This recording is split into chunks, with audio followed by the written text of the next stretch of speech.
मंत्रालयात एसीबीची मोठी कारवाई। अन्न व औषध प्रशासन विभागातील क्लार्कला लाच घेताना अटक केली। लाच घेताना आरोपी राजेंद्र ढेरंगेला अटक करण्यात आली। मेडिकलचा निलंबित परवाना पूर्ववत करून देण्यासाठी 50,000ची लाच मागितली होती। तडजोड केल्यानंतर 35,000 स्वीकारताना एसीबी कडून अटक करण्यात आली।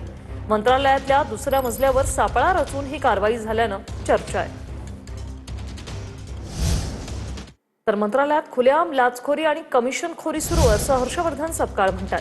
मुख्यमंत्र्यांनी संबंधित प्रकरणाची दखल घेऊन जनतेला माहिती द्यावी असंही हर्षवर्धन सपकाळ यांनी म्हटलंय। लाचखोर मंत्र्याला पदावरून हटवावं अशीही मागणी त्यांनी केली आहे। नेमकं काय म्हटलंय ट्विटमध्ये पाहूया। मंत्रालयात एका कॅबिनेट मंत्र्याच्या कार्यालयात एसीबीने सापळा रचून एका लाचखोर अधिकाऱ्याला ताब्यात घेतल्याची धक्कादायक माहिती समोर येते।